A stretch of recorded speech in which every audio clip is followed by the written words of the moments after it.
जय श्री राधे कृष्ण साथियों, मेरे प्यारे भक्तों, आज फिर उपस्थित हूँ एक बहुत ही ज्ञानवर्धक और नई वीडियो के साथ। आप इस वीडियो को पूरी और अंत तक देखोगे या सुनोगे तो आपके जीवन में सकारात्मकता के साथ साथ एक बहुत बड़ा बदलाव होगा। जय श्री कृष्ण। जय श्री राधे कृष्ण साथियों, आपके अपने चैनल सनातन ज्ञान में एक बार फिर से आपका बहुत बहुत स्वागत है। भगवान श्री कृष्ण और राधा रानी की कृपा आप पर और आपके पूरे परिवार पर सदा बनी रहे। साथियों, एक बार फिर से उपस्थित हूँ एक बहुत ही ज्ञानवर्धक और नई वीडियो के साथ। भक्तों, आप यदि हमारे चैनल पर पहली बार आए हैं और हमारी वीडियो को पहली बार देख या सुन रहे हैं तो वीडियो को एक लाइक करके चैनल को सब्सक्राइब कर लीजिए ताकि हमारी आने वाली ऐसी ही ज्ञानवर्धक वीडियो आपके पास सबसे पहले पहुंच सके। और हाँ साथियों, कमेंट बॉक्स में जय श्री राधे कृष्ण लिखकर अपने मन की बात जरूर लिखें। साथियों, ज़्यादा देरी ना करते हुए भगवान श्री कृष्ण के अनमोल वचनों के बारे में बताते हैं। मेरे प्यारे भक्तों, भगवान श्री कृष्ण ने बताया है कि किन किन पापों को करने के कारण मनुष्य सीधा नरक में जाता है। साथियों, ऐसी मान्यता है कि इस दुनिया का सबसे पुराना धर्म हिंदू सनातन धर्म है, जिसके अनुसार माना जाता है कि भगवान ब्रह्मा का कर्म सृष्टि की रचना करना है, भगवान हरि विष्णु का कार्य इस सृष्टि का संचालन करना है अर्थात सृष्टि का पालन पोषण करना है, और भगवान शिव का कर्म संहार करना है अर्थात दुष्टों का नाश करना है। मेरे प्यारे भक्तों, वैसे तो हिंदू धर्म में हर एक ग्रंथ का अपना अलग महत्व है, मगर बात जब गरुड़ पुराण की आती है तो इसका महत्व और भी अधिक बढ़ जाता है। साथियों, गरुड़ पुराण हिंदू धार्मिक ग्रंथों में से एक है।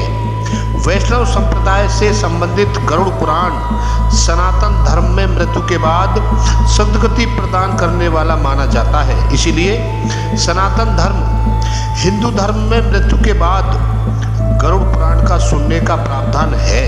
भक्तों, मृत्यु प्रकृति का अटल सत्य है। जो जीव इस पृथ्वी पर आया है उसे एक दिन यहाँ से जाना भी होगा। गरुड़ पुराण के अनुसार हमारे कर्मों का फल हमें हमारे जीवन में तो मिलता ही है, परंतु मरने के बाद भी कर्मों का अच्छा या बुरा फल जरूर मिलता है, क्योंकि गरुड़ पुराण में स्वर्ग या नरक का वर्णन मिलता है। इसीलिए भगवान श्री कृष्ण द्वारा बताए गए निम्नलिखित पापों को जो भी मनुष्य करता है तो समझो वो सीधा नरक का रास्ता नापने वाला है। मेरे प्यारे भक्तों, ये वीडियो बहुत ही ज्ञानवर्धक होने वाली है, क्योंकि आज हम बताने वाले हैं कि गरुड़ पुराण के अनुसार इस संसार का सबसे बड़ा पाप क्या है, जिसे यदि कोई व्यक्ति गलती से भी कर दे तो उसे सीधा नरक में जाकर यातनाएं सहनी पड़ती हैं। इसके साथ ही सबसे बड़ा पुण्य क्या है, जिसे करने से मनुष्य को स्वर्ग की प्राप्ति होती है। भक्तों, इसके साथ ही हम जानेंगे कि सबसे बड़ा तीर्थ क्या है और इस संसार में सबसे बड़ी सेवा क्या है। मेरे प्यारे भक्तों, यदि आप सनातन धर्म को मानने वाले हैं तो इस वीडियो को अंत तक पूरी जरूर देखना या सुनना, क्योंकि ये गरुड़ पुराण की कथा है। भगवान श्री हरि विष्णु कहते हैं कि कभी भी व्यक्ति को गरुड़ पुराण की किसी भी कथा को आधा अधूरा नहीं सुनना चाहिए, क्योंकि आधा अधूरा ज्ञान हमेशा विष के समान होता है और दुविधा में डाल देता है। इसीलिए आपसे आग्रह है कि ये वीडियो अंत तक पूरी जरूर देखें। तो सबसे पहले जानते हैं कि गरुड़ पुराण के मुताबिक वो कौन से ऐसे पाप हैं जो इंसान को नरक की ओर ले जाते हैं। मेरे प्यारे भक्तों, ब्राह्मण या पुजारी को मारना, किसी भूण को नष्ट करना या उसकी हत्या करना, ऐसा करने से गरुड़ पुराण के अनुसार बहुत बड़ा पाप माना जाता है। अगर कोई मनुष्य ऐसा करता है तो निश्चित तौर पर उसे नर्क में यातनाएं झेलनी पड़ती हैं साथियों। किसी महिला की हत्या करना या उसे प्रताड़ित करना, अपनी आंखों के सामने किसी की इज्जत लुटते हुए देखना या किसी गर्भवती महिला को मारना पीटना जैसी बातें आपको नर्क में पहुंचाने के लिए काफ़ी हैं। साथ ही किसी के विश्वास को तोड़ना या धोखा देना या किसी को जहर देकर उसकी हत्या कर देना भी घोर पाप है भक्तों, और इसका रास्ता सीधा नर्क की ओर जाता है साथियों। पवित्र स्थलों को नीची दृष्टि से देखना, अच्छे लोगों को धोखा देना, किसी की बेइज्जती करना या गाली देना या फिर किसी धर्म पुराण या वेद का अपमान करना भी नर्क में जाने के ही संकेत देता है। इसके अलावा जो व्यक्ति किसी असहाय जरूरतमंद की मदद नहीं करता और कमज़ोर को सताता है वो सीधा नर्क में जाता है। किसी ज़रूरतमंद को जानबूझकर भोजन और पानी न देना, इसके अलावा अपने दरवाजे पर आए हुए मेहमान को बिना पानी के वापस कर देना एक बहुत बड़ा पाप है भक्तों, मेरे प्यारे भक्तों। इसके साथ ही जो किसी की मदद करने के बजाय उससे कुछ छीनता है, जो अपनी भलाई के लिए दूसरों से जीने का साधन छीनता है, वो मरने के बाद सीधा नर्क में जाता है।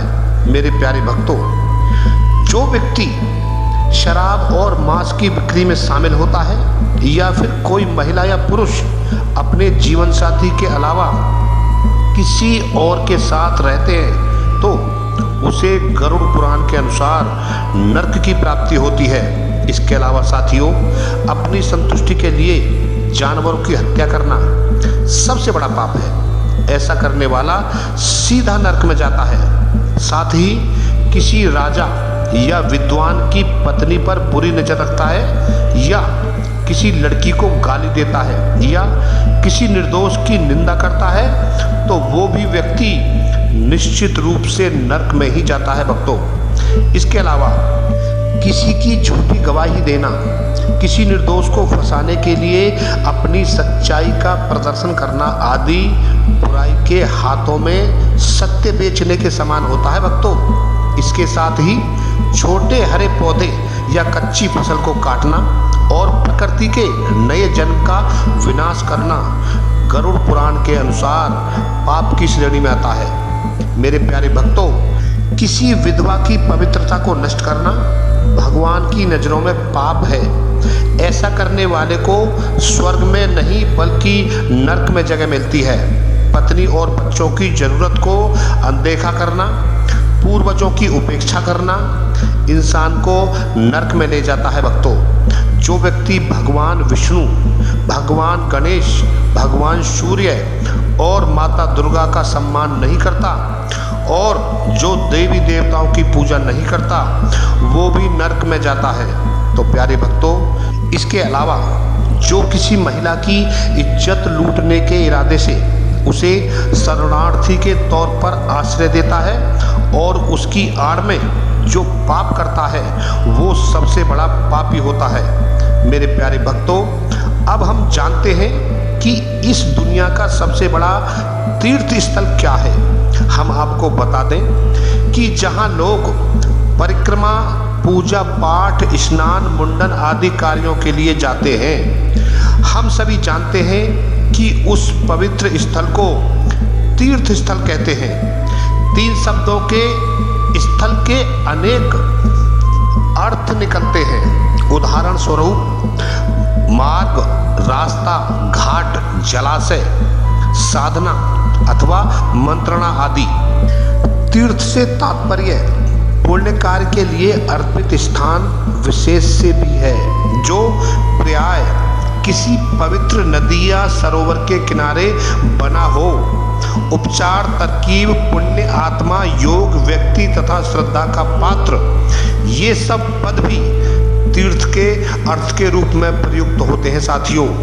मुक्ति प्रदान करने वाले या रक्षक को भी तीर्थ कहा जाता है, लेकिन तीर्थ का जो सबसे उपयुक्त अर्थ प्रतीत होता है वो ये है, तारने वाला या मोक्ष प्रदान करने वाला। इसीलिए तीर्थ स्थलों की कल्पना मोक्ष प्रदान करने वाले स्थलों के रूप में की गई है। ऐसा स्थान जहाँ पर जीवन मृत्यु के चक्र से आत्मा मुक्त हो जाती है। मोक्ष की इच्छा है तो तीर्थ स्थान की यात्रा कीजिए। मोक्ष और तीर्थ दोनों एक दूसरे के पर्याय हैं, लेकिन क्या मात्र एक स्थान विशेष या जल पदार्थ मोक्ष में सहायक हो सकता है? तो आपको बता दें कि वो कोई व्यक्ति हो, स्थान हो या भाव हो, जो भी मनुष्य की श्रद्धा के केंद्र हैं, तीर्थ ही हैं। धर्म उपदेश अथवा आध्यात्मिक भी तीर्थ ही है। उपदेश शिक्षा यज्ञ भी तीर्थ है। योग्य व्यक्तियों द्वारा किया गया पवित्र कार्य भी तीर्थ के समान ही होता है भक्तों। और जहाँ ये कार्य संपन्न किया जाए वो स्थान भी तीर्थ ही हो जाता है। वो स्थान विशेष तीर्थ का स्थल बन जाता है। जब स्थान विशेष ही तीर्थ की पहचान बन जाता है तो तीर्थ का मूल तत्व भुला दिया जाता है। जब मंदिर, नदी या सरोवर का घाट तीर्थ है तो तीर्थ यात्री और उसकी श्रद्धा भी तीर्थ ही है। जब तीर्थ यात्री ही नहीं होगा तो तीर्थ कहाँ से होगा? और अगर तीर्थ यात्री में श्रद्धा ही नहीं होगी तो भी तीर्थ का क्या प्रयोजन? शिक्षक भी तीर्थ है और विद्यालय भी तीर्थ है, जहाँ तीनों की प्रकृति भिन्न है लेकिन तीनों का उद्देश्य एक ही है। वो है ज्ञान द्वारा स्वयं को जानना। आत्मज्ञान में सहायक होने वाले तत्व भी सच्चे तीर्थ हैं। उनका स्वरूप चाहे जैसा भी हो, मंत्र भी एक तीर्थ है और मंत्र उच्चारण करने से उत्पन्न भाव भी एक तीर्थ है। माता पिता और गुरु भी तीर्थ है। तीर्थ क्या है भक्तों? एक छोटी सी कथा के माध्यम से हम समझते हैं। मेरे प्यारे भक्तों, एक बार भगवान शिव ने अपने पुत्रों से कहा कि जो सबसे पहले तीनों लोकों की परिक्रमा करके लौटेगा वही पुरस्कार का अधिकारी होगा। भगवान कार्तिकेय अपने वाहन मयूर पर सवार होकर तीनों लोकों की परिक्रमा करने की ओर चले, लेकिन भगवान श्री गणेश वहीं बैठे रहे। थोड़ी देर बाद वो उठे और अपने सवारी मूषक पर सवार होकर अपने समक्ष उपस्थित माता पिता की ही परिक्रमा कर ली और पुरस्कार जीत लिया। यानी कि माता पिता से बढ़कर और दूसरा कोई तीर्थ नहीं है। इसीलिए अपने माता पिता की सेवा अवश्य करें। मेरे प्यारे भक्तों, आइए अब हम जानते हैं कि इस संसार में सबसे बड़ा पुण्य क्या है, जिसका अर्थ पवित्रता से जोड़ा जाता है। पुण्य से तात्पर्य है कि जिसका हृदय निश्चल और उदार चित्त का होता है तथा जिसके हृदय में दूसरे के प्रति पवित्रता की अभिव्यक्ति होती है साथियों, वो पुण्य कहलाता है। मेरे प्यारे भक्तों, इस धरती पर मनुष्य का सबके साथ लगाव है, चाहे प्रकृति की बातें करें या फिर जानवरों की। ये लगाव कहीं ना कहीं लाभ या फायदे का लगाव है, क्योंकि मनुष्य की प्रवृत्ति है कि जो चीज़ उसे फायदे की लगती है उसे वो उसी समय अपना लेता है और जो चीज़ उसे फ़ायदा नहीं पहुंचाती उसे वो कूड़े के ढेर में ही ढेर कर देता है साथियों। आधुनिक समय में इस दुनिया में मनुष्य को सबसे ज़्यादा किफ़ायती जो चीज़ लगती है वो है धन और दौलत। और अधिकतर मनुष्यों की सोच होती है कि जिनके पास दौलत है वो ज़्यादा अच्छा कर्म कर पाते हैं और पुण्य कमा पाते हैं। गरीब लोग तो पुण्य नहीं कर पाएंगे। और मेरे प्यारे भक्तों, हम आपको बता दें कि ये सोच गलत है। सत्यता तो ये है कि धन जोड़ने से अपवित्रता आती है और क्या करने से पवित्रता आती है। सच्चे अर्थ में वही धन पवित्र माना जाता है जो अच्छे कार्यों में विनियोजित होता है और अच्छे कार्यों का फल पुण्य होता है। भक्तों, आपको बता दें कि पुण्य 11 प्रकार के होते हैं, पर इनमें से 5 पुण्य सबसे बड़े पुण्य हैं। तो आइए जानते हैं ये कौन कौन से पुण्य हैं भक्तों। नंबर 1, अन्न का पुण्य। किसी भूखे को भोजन जरूर कराना चाहिए, चाहे वो मनुष्य हो या फिर जानवर। अपने सच्चे हृदय से उनको भोजन कराना ये सबसे पहला और सबसे बड़ा पुण्य है। नंबर 2, किसी मनुष्य या जानवर को आश्रय देना बड़ा पुण्य माना जाता है। मेरे प्यारे भक्तों, यदि आपके पास ना ही भोजन है और किसी को दान करने के लिए ना ही धन है, तो आप अपने निर्दोष वाणी से, अपने मधुर शब्दों से दूसरों के दुखों को सुख में परिवर्तित कर सकते हैं भक्तों, अर्थात उन्हें सुख पहुंचा सकते हैं। अपने से बड़े व छोटों के प्रति नम्रतापूर्ण व्यवहार रखना ये सबसे बड़ा पुण्य है, क्योंकि हम आपको बता दें कि बड़े बुजुर्गों के चरण स्पर्श करने मात्र से ही आपके पाप पुण्य में बदल जाते हैं भक्तों। इसके बाद आता है नंबर 4, मन पुण्य। सभी प्राणियों के प्रति सुख की भावना रखना और अहिंसा का पालन करना बहुत बड़ा पुण्य होता है। अर्थात पुण्य वो है जो आप अपने पवित्र हृदय, द्वेष मुक्त चित्त व मस्तिष्क के उच्च भाव और उच्च विचारों के साथ करते हैं, तो ये सबसे बड़ा पुण्य है भक्तों। अब हम जानते हैं कि संसार में सबसे बड़ी सेवा क्या है। तो हम आपको बताते हैं कि एक गुरुजी अपने आश्रम में रहते थे और भगवान का भजन ध्यान करते थे। इसके साथ साथ वो गुरुजी अपने आश्रम में लोगों की चिकित्सा भी किया करते थे। उनके इस कार्य में उनके 2 शिष्य सहयोग देते थे। दोनों शिष्य बड़े ही ईश्वर भक्त थे। वो प्रतिदिन ईश्वर की प्रार्थना करते थे। एक बार आश्रम में कोई रोगी आ गया। उस समय दोनों शिष्य अपनी प्रार्थना में व्यस्त थे। गुरुजी ने अपने सहयोग के लिए शिष्यों को बुलाने के लिए एक व्यक्ति को भेजा, लेकिन शिष्यों के लिए प्रार्थना से बढ़कर कुछ भी नहीं था। जब वो व्यक्ति शिष्यों के पास गया तो उन्होंने कहा, अभी हमारी प्रार्थना चल रही है, प्रार्थना समाप्त होते ही हम आते हैं। थोड़ी देर बाद गुरुजी ने फिर व्यक्ति को भेजा और इस बार शिष्य आ तो गए, लेकिन वो थोड़े क्रोध में थे। उन्होंने आते ही गुरुजी से कहा, आपने हमें अचानक क्यों बुलाया? ये समय हमारी प्रार्थना का है। हम इस समय ईश्वर की पूजा करते हैं और इस पूजा के अतिरिक्त अन्य कोई कार्य नहीं करते।